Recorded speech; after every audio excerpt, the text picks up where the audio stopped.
Wyoming Territory, spring of 1874, the wind blew hard through the cottonwoods lining the Laramie River, and Georgia Allard was dying. The fever had taken hold 3 days before. Her hands shook so badly she could not hold a spoon, her lips cracked with thirst she could not quench.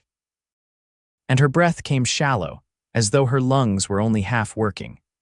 She lay on the cot in the back room of the trading post her late husband built, a quilt soaked through with sweat tangled around her legs.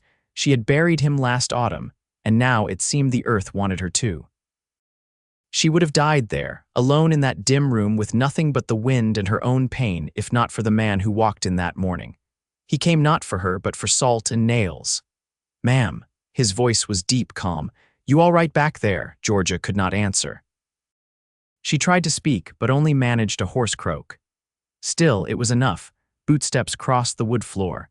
Then he was standing in the doorway, tall and dust-covered, a trail-worn cowboy with sunburned cheeks and a steady gaze. His hat was pressed low over his brow, and his shirt was damp with sweat from the ride-in. "God Almighty," he muttered, kneeling beside the bed. "You burning up." She blinked at him, tried to focus, but her vision swam. Her body trembled like a leaf in wind. She felt the blanket lifted from her, cool air sweeping in. "I'm going to help you," he said, and he did not hesitate.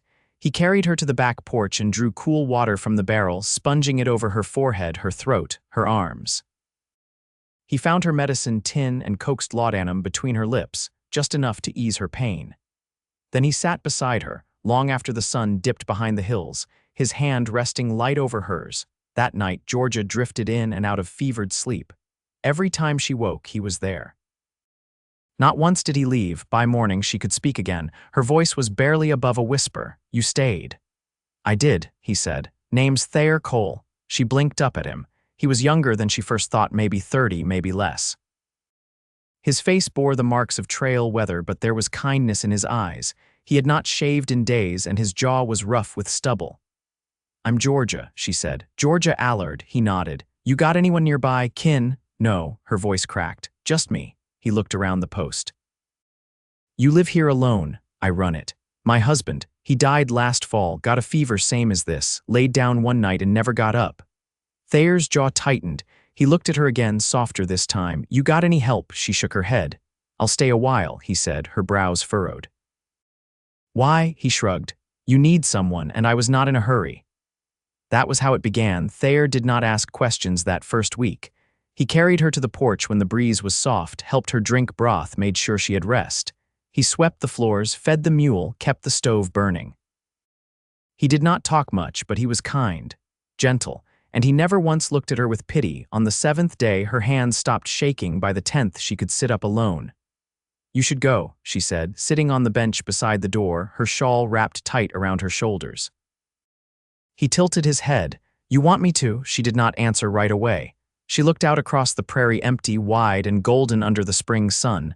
"No," she whispered, "but I do not want to keep you." "You are not keeping me," he said.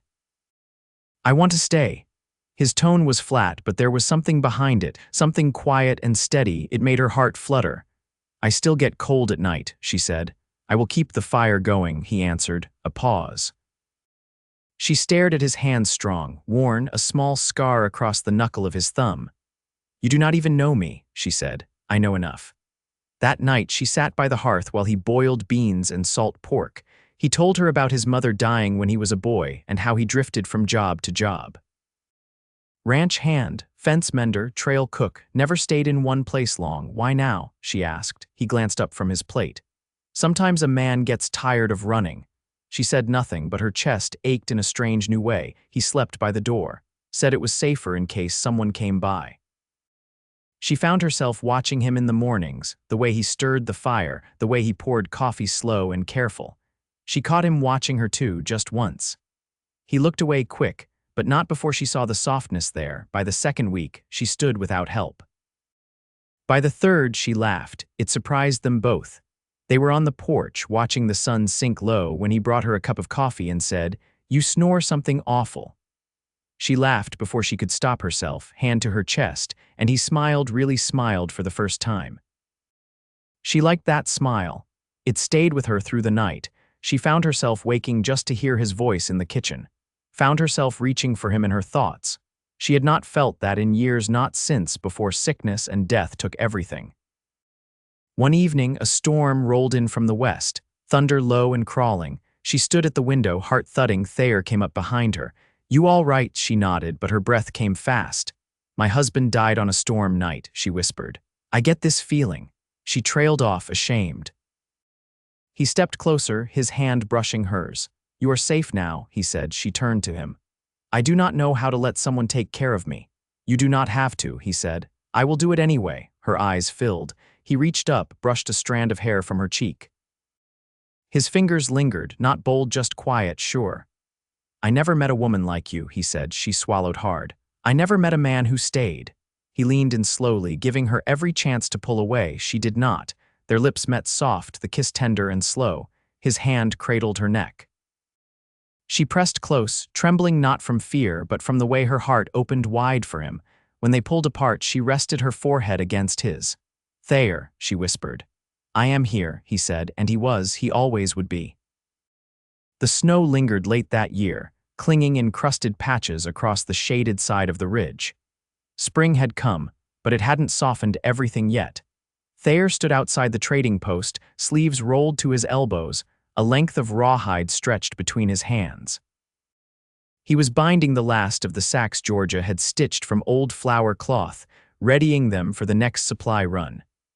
She watched him from the doorway, a cup of chicory in her hands, the morning sun catching the soft line of her jaw. "You always fix things like that?" she asked, stepping onto the porch. He didn't look up right away. "Only if I want them holding together." She leaned against the post. "Seems you've wanted to hold a lot together lately." Thayer tied the final knot, sat back on his heels, and met her gaze. "I reckon some things are worth the work." She didn't answer, but her hands tightened slightly around the cup. That afternoon, she opened the ledger for the first time in months. Dust clung to the edges where her husband's handwriting ended. She ran her fingers over the old entries: barrels of molasses, rifle cartridges, sacks of oats. Then, with a steady breath, she began her own tally in the empty column beside it. Her script was smaller, a little slanted, but sure. Thayer came in from the barn as she was writing and stood just inside the doorway, watching without speaking. "I thought if I made the lines straight," she said without looking up, "he might come back and see I kept it going after all." He stepped closer. "He already knows you did." She closed the book, fingers resting on the worn leather cover. "I don't hear from him anymore, not even in dreams." Thayer knelt beside her chair, resting a hand on the side of the desk. "Maybe that means he knows you're not alone now." Georgia blinked down at him, breath catching. "Thayer, I'm not asking you to stay out of pity." He held her gaze. "I wouldn't stay for that." She looked to the window where a hawk circled wide over the prairie.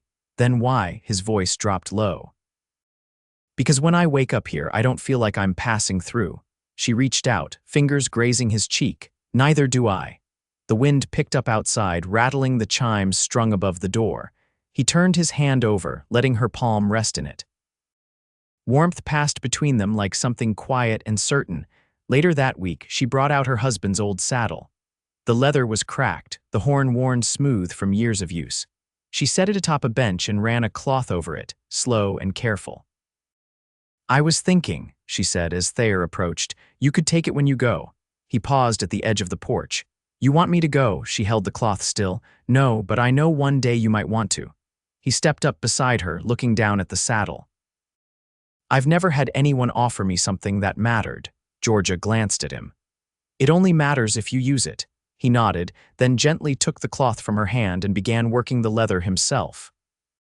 She sat beside him, their shoulders touching, the silence between them filled with the sound of wind and cloth against old hide.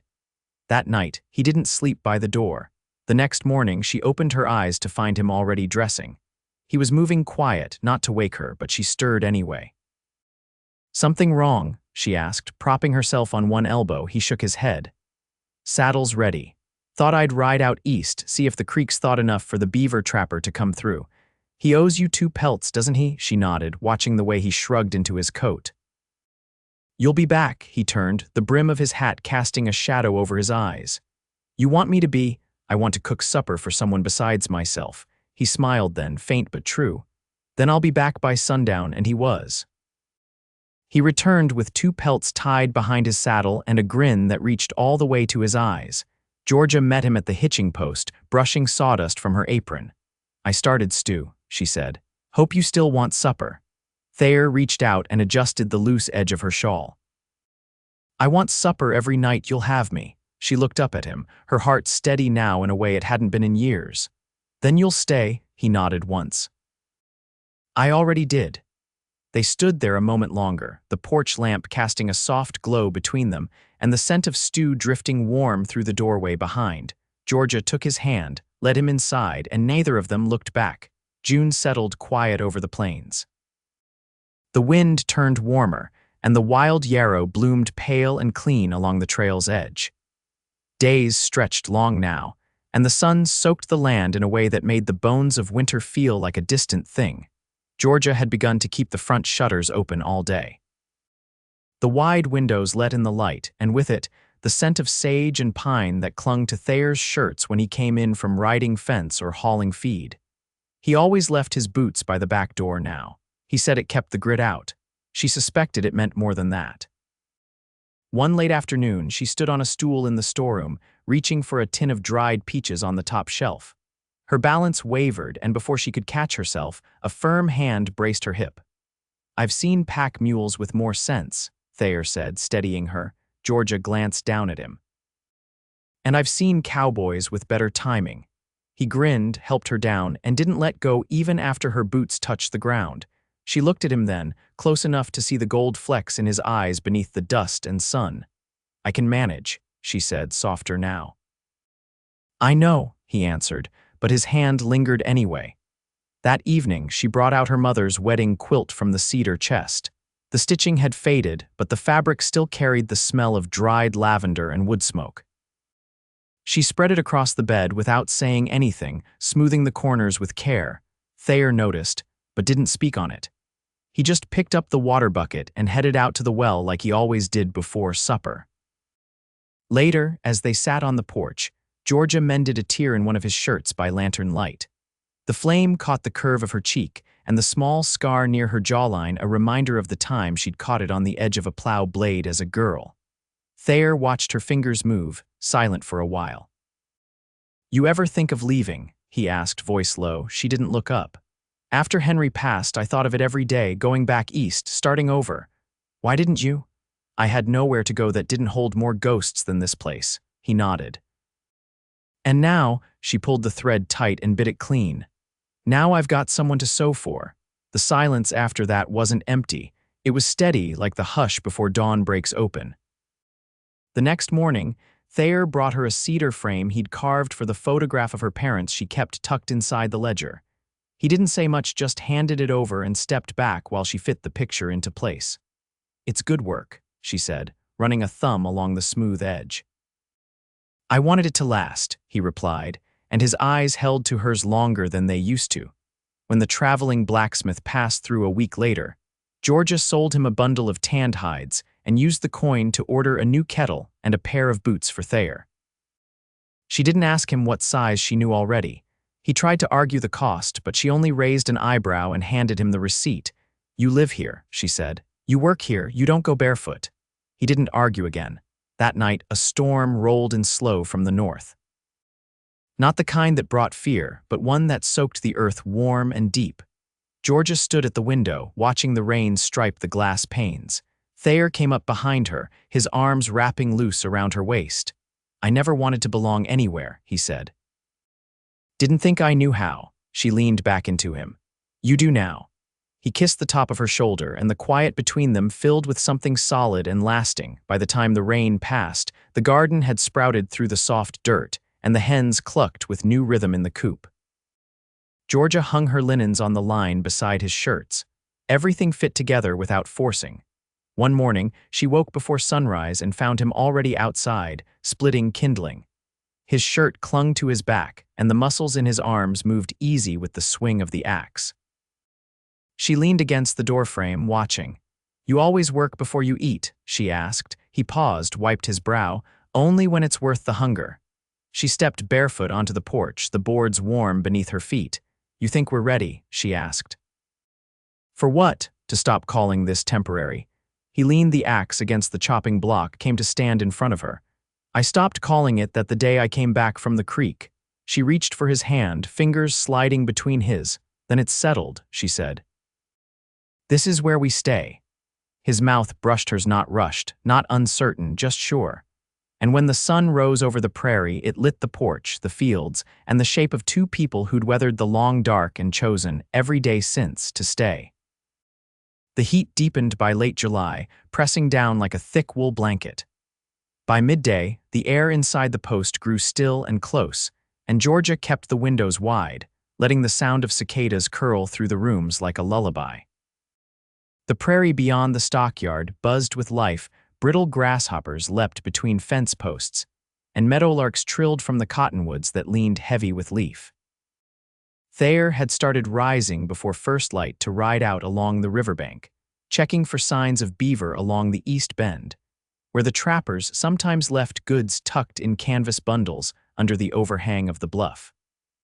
He'd return by breakfast, sometimes with fresh trout or a rabbit in his satchel, but always with that same quiet steadiness in his step. That morning, Georgia was kneeling in the garden rows, her sleeves rolled and hands sunk deep in the dirt, when she heard the steady thud of hooves. She stood, brushing the soil from her palms just as Thayer came into view, leading a sway-backed mare with a young boy riding double behind him. "This here's Illy," Thayer said, dismounting. Found him walking a mile out, heading west with no water. The boy couldn't have been more than 8, his face streaked with dust, lips cracked.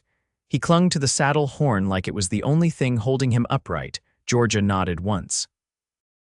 "Get him inside." She filled a basin with cool water while Thayer brought the boy to the porch. He didn't speak at first, just drank in small, careful sips. Later, after a wash and a slice of bread, he sat on the edge of the cot with his hands folded tight in his lap. "My pa's gone," he said flat. "Got took by fever." Georgia crouched beside him, her voice gentle. "Where's your ma?" He looked down. "She went back east last winter, said she'd send for us. Never did." Thayer leaned against the doorframe, arms crossed. "You got any other kin?" The boy shook his head once. They didn't speak of it more that day. Georgia laid a blanket over him that night and left the lantern burning low. When she returned to the kitchen, Thayer was pouring the last of the coffee into 2 chipped mugs. "You thinking what I'm thinking?" he asked without looking up. She took a seat across from him. "I'm not turning him out." "I didn't think you would." They sat in the hush of the kitchen, the only sound the slow creak of the windmill outside and the soft tick of the mantel clock. Thayer reached across the table, his fingers brushing against hers, not seeking anything, just grounding.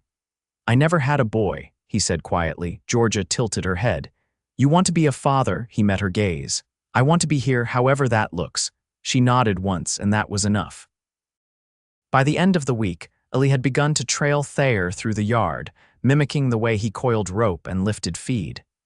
He didn't say much, but he watched, absorbing every movement. Georgia noticed the way Thayer slowed his pace just enough for the boy to keep up, never pointing out when he stumbled, just waiting until he found his rhythm again. One afternoon, Thayer brought in a bundle wrapped in oiled cloth. Inside lay a small pair of boots, worn but whole. "Found 'em in the back shed," he said. "Henry must have traded for them, but they never got claimed." Georgia turned them over in her hands. "They'll fit him." That night, Illy stood straighter, his shoulders squared as he walked the length of the porch in those boots. Georgia watched from the doorway, a quiet warmth blooming behind her ribs. Later, after the boy had drifted off, Thayer sat beside her on the porch bench, the stars bright and sharp above the plains. "I never knew what it felt like to come home," he said. She turned to him, her hand resting over his knee.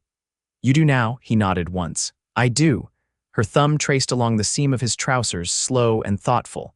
"I've been thinking about the ridge behind the barn." He raised an eyebrow. "What about it? There's good soil.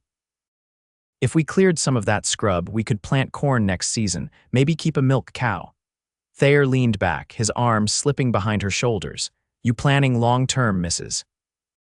Allard?" "I don't see the point in planning short." A silence stretched between them, easy now, filled with the rhythm of crickets and the creak of the porch boards under their feet. "I could build a fence up there," he said. "Keep foxes out." She glanced at him, her voice soft. "You'd stay for that?" I'd stay for you." He kissed her then, slow and deliberate, his hand cupping her cheek like something sacred. When they parted, her eyes shone in the lantern light, not from tears, but from something steadier. "You always say what you mean," she whispered. "I do now," he said, and she believed him. The next morning, she found Lee sitting at the table, his feet swinging just above the floor. He looked up shyly. "Mr. Cole said I could help with the coop today." She reached for a bowl and filled it with porridge, setting it in front of him. "Then you'd best eat. He doesn't wait for slow hands." He grinned, and it was the first time she'd seen his face without strain. She turned toward the window, sunlight catching the grain of the floorboards, and felt something settle inside her, solid and real. They had come to this life from grief and loss, from dust and fever, but their days were no longer built from what they had survived. They were shaping something new now, something lasting. And every morning, when Thayer's boots hit the floor and Ellie's laughter echoed across the yard, Georgia knew she had not just recovered. She had begun again. The first frost came early that year, brushing the tops of the grass with white before the wheat could be brought in. Thayer rose before light, carrying a lantern out to the field. Georgia stood at the window, tying her shawl around her shoulders and watching him disappear into the pale blue dark. Ellie had outgrown the cot. Thayer built a narrow bed frame from pine planks and moved it beside the hearth where the boy could sleep warm. Georgia stitched a wool blanket from scraps of old coats, and on the night she laid it over him, Ellie asked if they'd still be here come spring. "We'll be here," she said. The boy nodded, eyes already half closed. "'Cause we're a family now."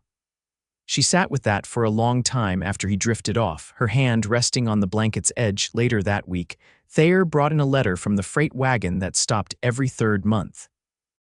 It was addressed to Georgia, postmarked from Cheyenne. The handwriting was unfamiliar, slanted, and uneven. She unfolded it on the kitchen table, her fingers careful on the creases. The paper held a single page written by a woman named Cora, once a neighbor to her brother's widow. The words were plain but kind. Her brother had passed the year before, consumption. No children, no money left behind. Georgia read it twice, then folded it again and set it beside the ledger. She didn't cry. There'd been too many years between them already, and the grief had thinned like paper worn soft at the edges.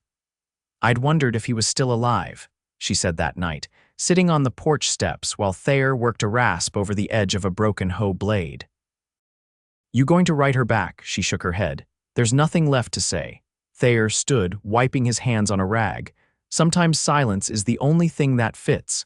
She looked up at him, the porch lamp catching in the lines beside his eyes. "You ever think about your mother? Not in the way that hurts anymore." Georgia nodded slowly. "That's how I want to remember Henry, not in the old house or the sick, just where it doesn't ache." "You already do," he said. By November, the sky turned slate gray and stayed that way. On the morning before the first snow, Thayer drove the wagon out to the eastern bluffs, where an old friend of his, a half-Shoshone man named Isaiah, traded smoked meat for horseshoes and flour. Georgia packed a parcel of dried apples and tobacco for the man's wife, who Thayer said had a laugh like a belle even in her 60s.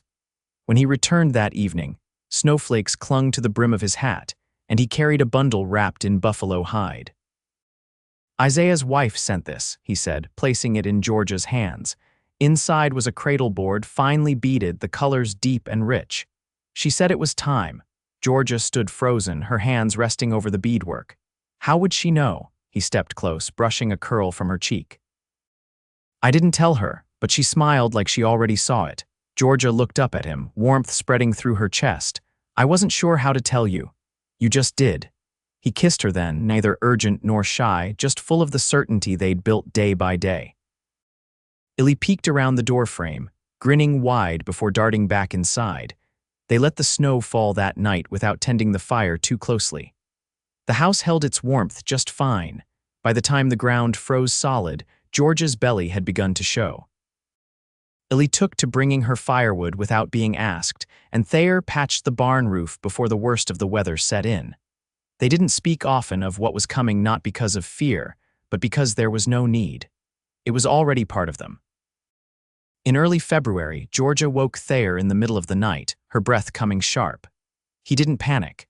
He helped her to the bed they'd prepared near the stove, the water already warming on the iron hook. Illy stayed with the neighbor's wife, who had come the week before to help. The labor was hard. Georgia bit down on a strip of leather, her hands gripping the edge of the mattress, her hair damp against her neck. Thayer never left her side. When the child came, just before dawn, the cry that filled the room was strong and clear. "A girl," the neighbor said, laying the swaddled bundle against Georgia's chest. Thayer sat beside her, brushing his hand over the baby's cheek. "She looks like you." Georgia laughed, exhausted and bright. "She's got your eyes."